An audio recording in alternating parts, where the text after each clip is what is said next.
Students, learner, friends, हमने अपने channel Jafar biology पे फर्स्ट ईयर बायोलॉजी के लेक्चर को स्टार्ट किया था और चैप्टर बायोलॉजिकल मॉलिक्यूल्स को डिस्कस करना शुरू किया, जिसमें हमने पहले पोर्शन में प्रोटीन्स के अबाउट बात की, कार्बोहाइड्रेट्स के अबाउट बात की। दूसरे पोर्शन में हमने प्रोटीन्स को शुरू किया और प्रोटीन्स में हमने बोला कि कैसे प्रोटीन्स जो हैं वो बनते हैं, सिंथेसाइज होते हैं बाय अमीनो एसिड, जो है वो उनके अमीनो एसिड के मिलने से, अमीनो एसिड के कंजक्शन से किस तरह प्रोटीन सिंथेसिस होती है पेप्टाइड बॉन्ड की फॉर्मेशन के जरिए। हमने ये भी बताया था कि किस तरह अमीनो एसिड, एक अमीनो एसिड के सी टर्मिनल पे मौजूद कार्बोक्सिलिक ग्रुप और दूसरे अमीनो एसिड के एन टर्मिनल, अमाइनो टर्मिनल पे मौजूद हाइड्रोजन मिलके क्या बनाते हैं, वाटर बनाते हैं। वाटर का मॉलिक्यूल रिलीज होता है और बॉन्ड फॉर्मेशन होती है किसके दरमियान, एक अमीनो एसिड और दूसरे अमीनो एसिड के दरमियान। एक अमीनो एसिड का C terminal portion carbon, carboxylic group जो है उसकी कार्बन, और दूसरी अमीनो एसिड की एन टर्मिनल पे मौजूद नाइट्रोजन के दरमियान बॉन्ड फॉर्मेशन होती है जिसे पेप्टाइड बॉन्ड कहा जाता है। और अगर दो अमीनो एसिड मिलते हैं तो वो एक डाइपेप्टाइड जो है होता है, स्ट्रक्चर होता है। अगर तीन मिलते हैं तो ट्राइपेप्टाइड होता है, चार मिलते हैं तो टेट्रापेप्टाइड होता है। और अगर ढेर सारे अमीनो एसिड राइबोसोम्स पर मौजूद होते हैं और वो आपस में पेप्टाइड बॉन्ड फॉर्मेशन करते हैं तो उसे हम क्या कहते हैं कि वो एक पॉलीपेप्टाइड चेन है। और पॉलीपेप्टाइड चेन मिलकर क्या बनाती हैं, प्रोटीन्स बनाती हैं। मुख्तलिफ पॉलीपेप्टाइड चेन मिलकर क्या है, प्रोटीन्स बनाती हैं। इसके साथ आज हम बात करते हैं जाफर बायोलॉजी पे किस चीज के अबाउट, प्रोटीन्स के स्ट्रक्चर्स के अबाउट बात करते हैं। प्रोटीन के स्ट्रक्चर्स कितने हैं, कौन कौन से हैं, हम उनके मुताबिक बात करेंगे। तो आइए हम स्टार्ट करते हैं। जिन लोगों ने अभी तक मेरा चैनल सब्सक्राइब नहीं किया उसको सब्सक्राइब करें, बेल आइकन को प्रेस करें, और अगर आप लोगों को मेरी वीडियो पसंद आए तो इसको लाइक और शेयर करना मत भूलिएगा। तो हम अपने टॉपिक की तरफ चलते हैं बिला ताखीर। हमारा टॉपिक क्या है, हमारा टॉपिक है स्ट्रक्चर ऑफ प्रोटीन्स है। स्ट्रक्चर कौन कौन से, हम जानते हैं कि अमीनो एसिड जो हैं वो आपस में मिलते हैं और उनके मिलने से पेप्टाइड बॉन्ड फॉर्मेशन होती है। वाटर का मॉलिक्यूल जो है वो रिलीज होता है और प्रोटीन की फॉर्मेशन होती है। लेकिन प्रोटीन का वो स्ट्रक्चर जब अमीनो एसिड आपस में मिलते हैं और अमीनो एसिड आपस में मिलने के बाद एक ऐसी तरतीब में एक दूसरे के साथ अरेंज होते हैं कि उनकी जो है वो नंबर और सीक्वेंस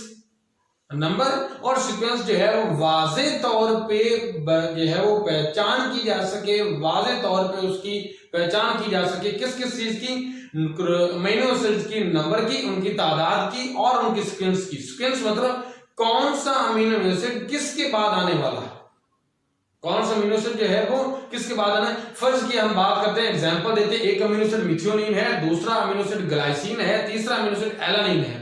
अगर हम इनकी बात करते हैं, पहले अगर हम फर्ज करते हैं कि सीक्वेंस में पहले मिथियोनिन आना है, फिर ग्लाइसिन आना है, फिर एलानिन आना है, तो हम जब प्राइमरी स्ट्रक्चर की बात कर रहे हैं, इस स्ट्रक्चर की बात करते हैं, तो इसमें हम ये देखेंगे पहला मिथियोनिन आएगा, ये मिथियोनिन है, ठीक है। उसके बाद दूसरा क्या आएगा, उसके बाद ग्लाइसिन है, ये मैंने GLY stand for glycine, and the third one will be alanine. ये क्या है, एलानिन है। अब ये क्या है, ये तीन अमीनो एसिड जुड़े हुए हैं।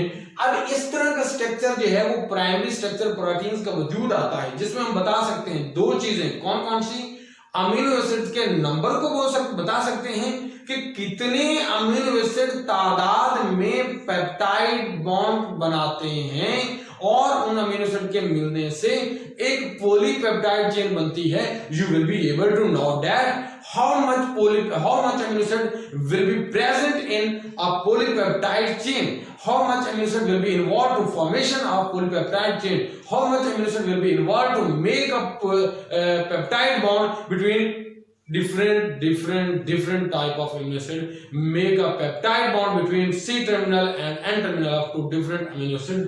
That one will be in the primary structure. Primary structure में हमने किस चीज को देखा, वो क्या है, नंबर ऑफ अमीनो एसिड्स हैं और उसके बाद जो है वो सीक्वेंस है उनकी दोनों की जो है वो हमने ये देखी।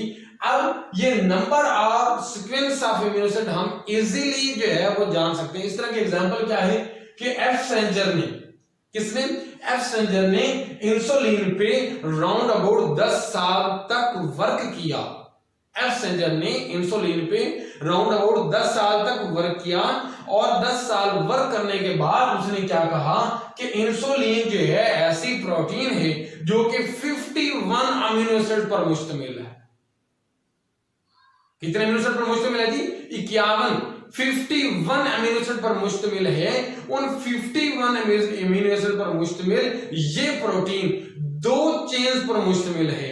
2 चेन पर मुश्तमिल है। एक चेन जो कि 21 अमीनो एसिड रखती है, दूसरी चेन जो कि 30 अमीनो एसिड रखती है।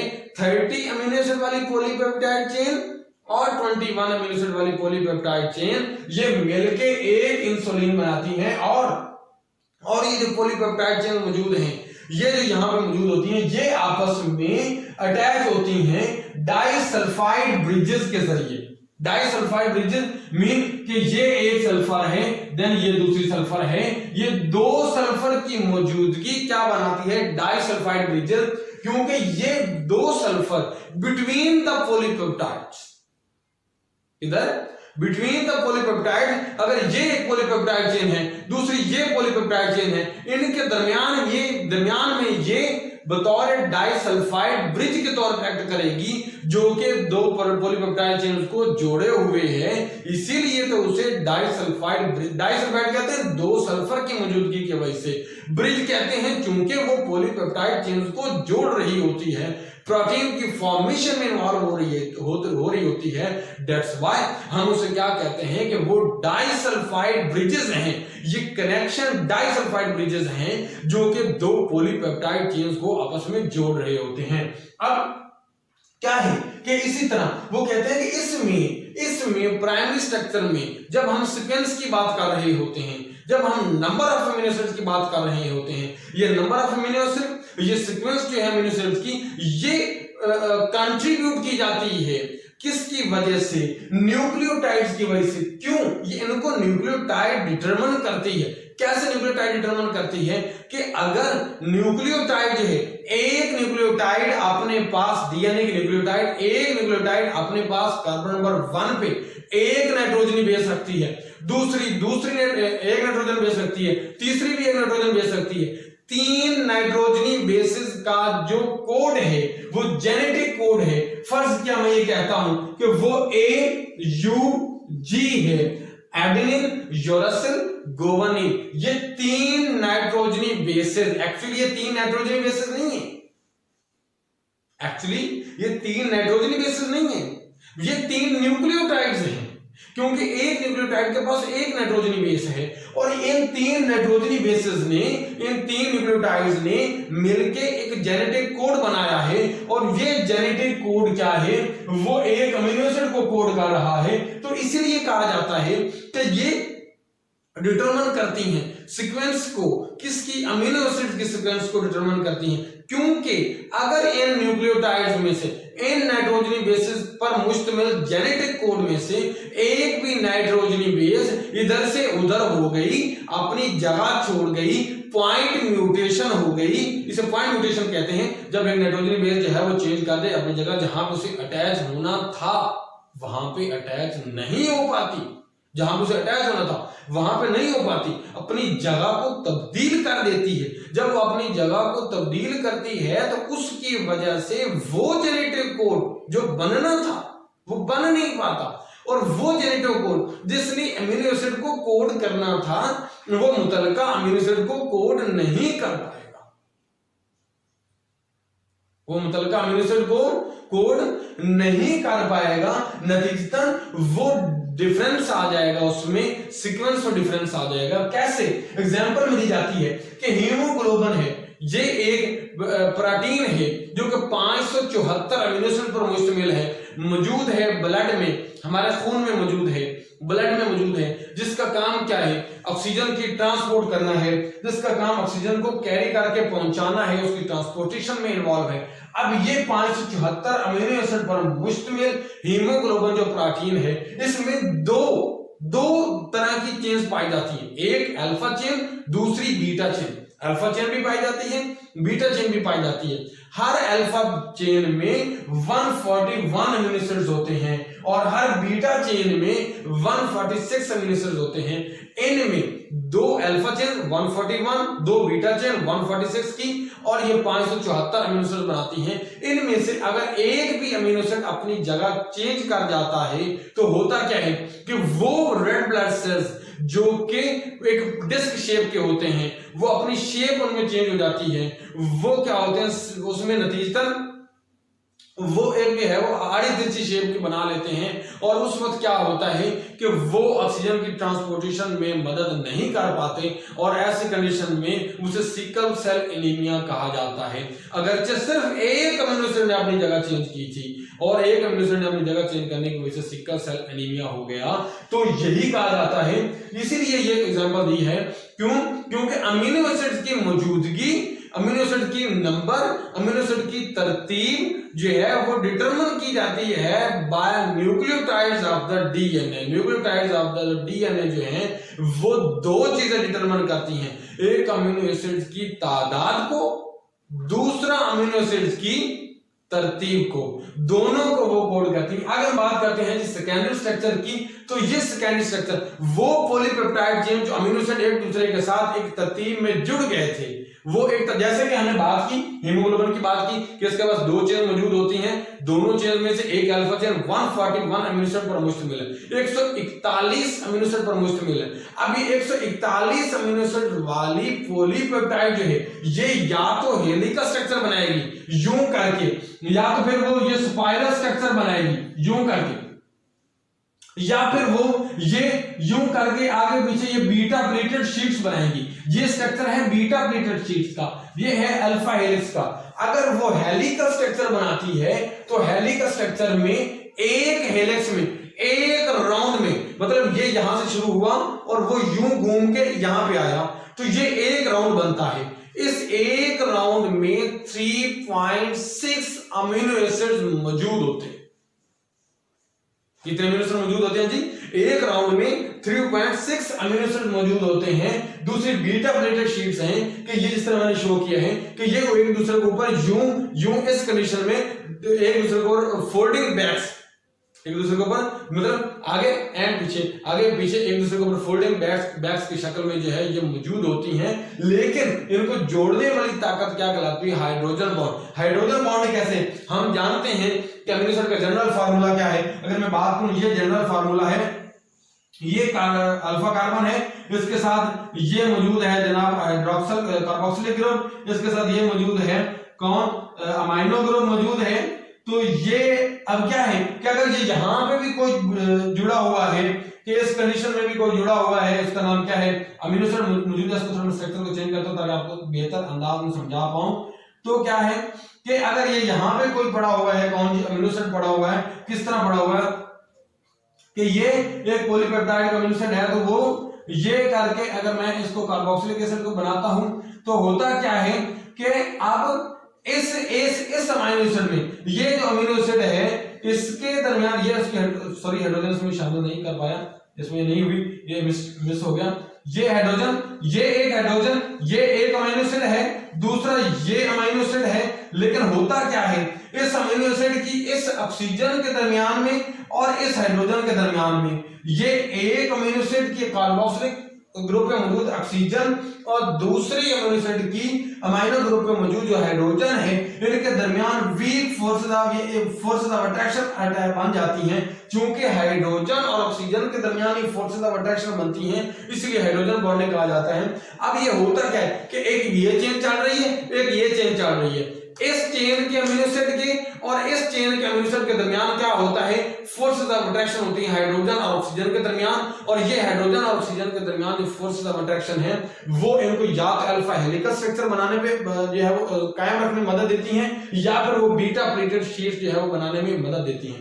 नेक्स्ट हम चलते हैं जी, 3 टाइप्स है थर्ड टाइप है स्ट्रक्चर ऑफ प्रोटीन की, वो कौन सी है जी? Tertiary structure. टर्शियरी स्ट्रक्चर में क्या होता है कि यही जो या हेलिकल स्ट्रक्चर में मौजूद है या वो बीटा प्लेटेड शीट्स में मौजूद हैं, तो ये क्या करते हैं, ये एक दूसरे के ऊपर फोल्ड मौजूद है, मतलब कि इन्होंने कि यही जो यहाँ पे बीटा प्लेटेड शीट्स मौजूद थी लेकिन वो यहाँ पे यूं होंगी, लेकिन ये वो राउंड अबाउट एक दूसरे के ऊपर भी घूम जाएगी, मतलब वे एक दूसरे के ऊपर फोल्ड बैक हो रही हैं, फोल्ड बैक होने के साथ लेकिन वो एक गुत्था कॉम्प्लेक्स स्ट्रक्चर भी बनाएंगी, वो ग्लोबुलर स्ट्रक्चर जो है वो वजूद में ले आएंगी। और वो ग्लोबुलर स्ट्रक्चर मेंटेन कर, क्योंकि इनकी दो चेन्स को, पॉलीपेप्टाइड चेन्स को मेंटेन करने में हेल्प कौन कर रहा था? Hydrogen bond. तो वो हाइड्रोजन बॉन्ड तो यहाँ पे शामिल होंगे टर्शियरी स्ट्रक्चर में, क्योंकि उन्हीं से आगे वो बनने जा रहा है।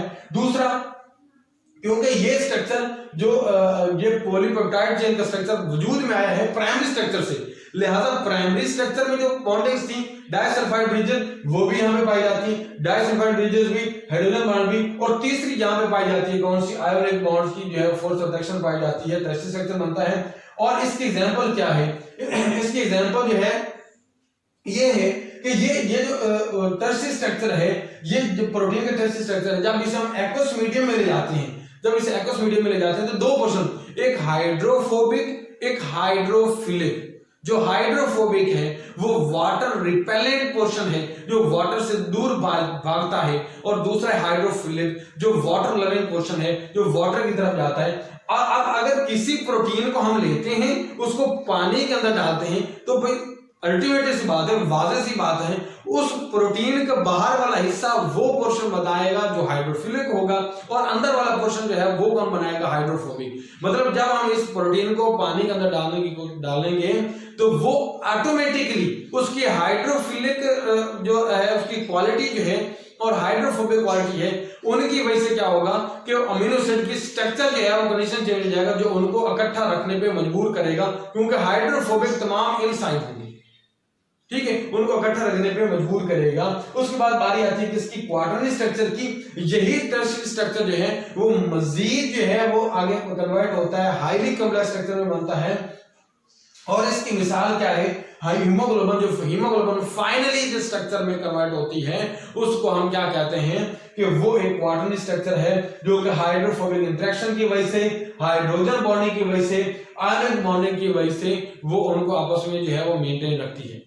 तो यहाँ पे जनाब हमने अपने लेक्चर को इख्तिताम किया, लेक्चर का इख्तिताम किया। हमने इस लेक्चर में क्या चीज पढ़ी है? इस लेक्चर में हमने 4 टाइप्स पढ़ी हैं किसकी? प्रोटीन के स्ट्रक्चर्स की। एक प्राइमरी स्ट्रक्चर था, दूसरा सेकेंडरी स्ट्रक्चर था, तीसरा टर्शियरी स्ट्रक्चर था, चौथा क्वाटरनरी स्ट्रक्चर था। हमने 4 स्ट्रक्चर्स पढ़े हैं, 4 स्ट्रक्चर्स की बहुत बात की है। 4 स्ट्रक्चर्स में मैंने डिस्कस किया है कि कौन कौन सी फोर्सेस हैं, कौन कौन से किस तरह उसको स्ट्रक्चर मेंटेन करने में मदद देते हैं। तो लिहाजा यहाँ पे हम अपना लेक्चर को खत्म करते हैं। अगर किसी बंदे को मेरा वीडियो लेक्चर पसंद आए हैं तो वो इसको लाइक और शेयर करें। अगर कोई और आप लोगों ने कुछ क्वेश्चन पूछना है तो मुझसे कमेंट में पूछ सकते हैं, अच्छे अंदाज में गुड मैनर्स के साथ मुझसे आप क्वेश्चन पूछ सकते हैं, आप लोगों को क्वेश्चन का जवाब मिलेगा। तो चलते हैं इंशाल्लाह हम नेक्स्ट लेक्चर जो है वो इसी प्रोटीन पे हम बात करेंगे, टाइप्स ऑफ प्रोटीन के हवाले से बात करेंगे और प्रोटीन के कुछ फंक्शन के हवाले से बात करेंगे।